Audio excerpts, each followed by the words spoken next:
Drama serial हसरत। फबिहा और हमजा का इस बार आमना सामना हो ही गया, लेकिन हमजा ने फबिहा को फुल इग्नोर किया। उधर हादी जिसके ऊपर हो रहा है बहुत ज्यादा जुल्म। अरम इस बार फबिहा से बज़न हो ही गया। सनाया अरम को इस बार धमकी लगा देती है कि वो रिश्ता इस बार खुद ही खत्म करेगी।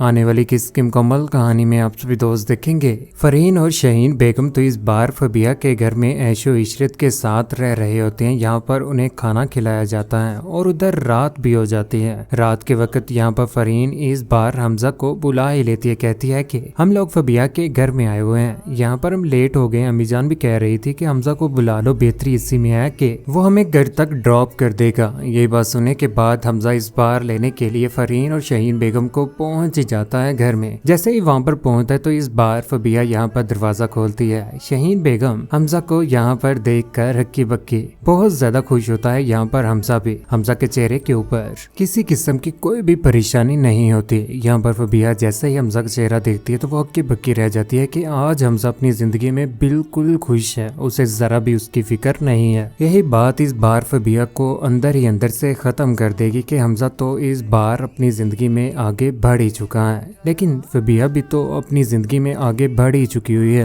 अरम के साथ जिंदगी गुजार रही है, दूसरों की जिंदगियां तबाह कर रही है। इस बार शहीन बेगम और फरहीन तो घर में पहुंच जाते हैं। घर में पहुंचने के बाद यहाँ पर फरहीन जो है तो फबिहा की बहन ही लालची अपनी माँ से कहती है कि फबिहा का घर देखकर मेरी तो आंखें पटी की पटी रह गई। शहजादियों जैसा तक तो ताज मिला है उसे, इतना बड़ा घर है और देखो ना अरम भी उसके साथ कितनी ज्यादा मोहब्बत करता है। फरहीन जिसके दिल में भी लालच तो है ही, फबिहा की बहन है आखिर कितनी कम होगी। लेकिन इस बार तो वो हमजा के पीछे पड़ चुकी है। यहाँ पर शहीन बेगम जो अक्लमंदी का इजारा करते हुए बोल ही पड़ती है। कहती है कि ऐसी हुकूमत का क्या फायदा जिसके छिन जाने का सारी जिंदगी खौफ रहे, और यहाँ पर वो जिंदगी जो गुजार रही है वो डर के ही गुजार रही है। घर में देखो ना सनाया भी है और शोहर कभी भी अपनी पहली बीवी को भूल ही नहीं सकता। ये बात सुनने के बाद यहाँ पर फरहीन के दिमाग में भी बात आ ही जाती है कि वाकई फबिहा का तो बुरा वक्त ही है। जिंदगी तो चलो गुजार ही रही है वक्ती तौर पर, लेकिन एक न एक दिन उसके साथ तो बुरा होना ही है।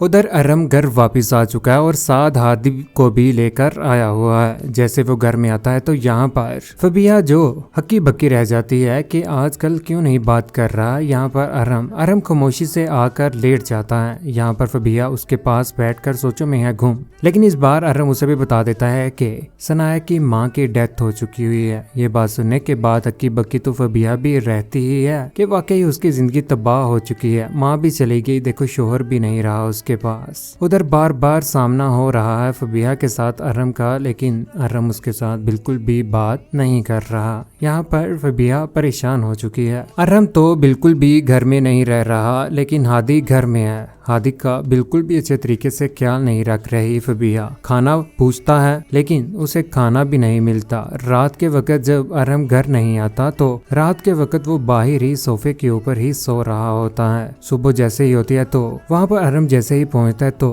हादी को वहाँ पर देखकर अक्का बक्का रह जाता है और कहता है कि फबिहा फौरन जैसे ही वहाँ पर पहुँचती है तो देखकर वो भी परेशान हो जाती है, क्योंकि फबिहा को अपना ही होश नहीं है। अरम इस बार अपने बच्चे को लेकर बिल्कुल भी फबिहा के ऊपर यकीन नहीं करता और उसके ऊपर चिल्ला पड़ता है। हादी कहता है कि बाबा जान आप कहाँ पर थे? मैं रात भर यहाँ पर ही सोया हूँ, मुझे बहुत ज्यादा भूख लग रही है बाबा, मुझे फबिहा आंटी ने रात भर कुछ नहीं खाने को दिया। यही बात सुनने के बाद यहाँ पर अरम फबिहा के ऊपर चिल्ला ही पड़ता है। कहता है कि तुम मेरे बच्चों का ख्याल नहीं रख सकती, अगर तुम नहीं ख्याल रख सकती तो मुझे बताओ, मैं इसे इसकी माँ के पास ही छोड़कर आ जाता हूँ। यही बात सुनने के बाद फबिहा को समझ आ ही जाती है कि उसकी हैसियत इस घर में क्या है। फबिहा के साथ बिल्कुल भी अच्छे तरीके से इस बार अरम बात नहीं करता तो इस बार फबिहा बोल ही पड़ती है। कहती है कि आपकी नजरों में ना मैं खुद को कसूरवार क्यों देख रही हूँ? आप मेरे साथ बिल्कुल भी अच्छे तरीके से बात नहीं कर रहे। ऐसा क्या है, क्या मैंने किया है? मुझे रात को नहीं याद रहा, वो बाहर सो गया और मैं भी सो गई, काफी ज्यादा थक गई हुई थी, मेरी तबीयत भी ठीक नहीं थी, ऐसा क्या हो गया है? दूसरी जानिब हादिया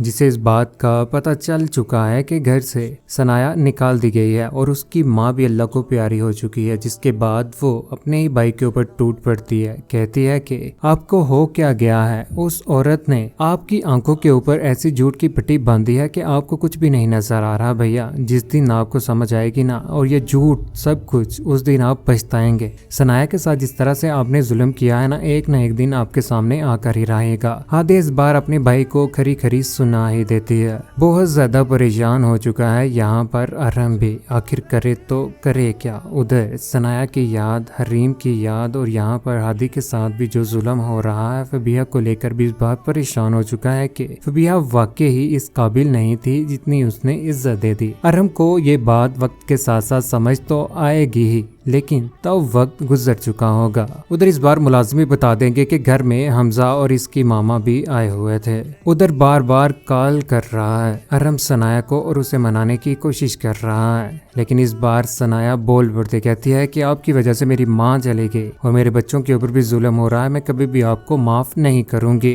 2 तलाके देकर रिश्ते को बीच बाजार में छोड़कर गए हैं ना आप, लेकिन खत्म इसको मैं करूंगी। अरहम परेशान हो जाता है और उसे कहता है कि सनाया मुझे माफ कर दो, मुझसे बहुत बड़ी गलती हो गई समझने में। फबिहा ने वाकई हमारे बीच में आकर हमें डिस्टर्ब करके रख दिया है, मैं तुम्हें नहीं खोना चाहता। वही कॉल एंड कर देती है। फोन नीचे करके यहाँ पर रो रहा है अरहम भी। अरहम जैसे ही अगले रोज सुबह होती है तो यहाँ पर पहुंच ही जाता है। इस बार यहाँ पर सनाया की नजर भी उसके ऊपर बढ़ जाती है। सनाया उसे यहाँ पर आया देखकर उसके ऊपर टूट पड़ती है, कहती है कि यहाँ पर क्या करने के लिए आए हैं, बेहतर होगा कि आप यहाँ से चले जाएं, इसी में आपकी बेहतरी है। लेकिन अरहम इस बार उसे मनाने की भरपूर कोशिश करेगा। उधर हादी के साथ तो जुल्म हो ही रहा है, लेकिन हादी और हरीम जो एक दूसरे से अलग हैं। हरीम भी तो अपनी माँ को परेशान देखकर परेशान ही है। इस बार अपने भाई को कॉल कर देगी और कहेगी कि टूथब्रश और अपना सारा का सारा सामान पैक कर लो, हम घर छोड़कर जा रहे हैं। यूं बच्चे बहुत जल्द घर छोड़कर चले जाएंगे और स्कूल गए घर वापस नहीं आएंगे, लेकिन ये बात घर में हंगामा बर्पा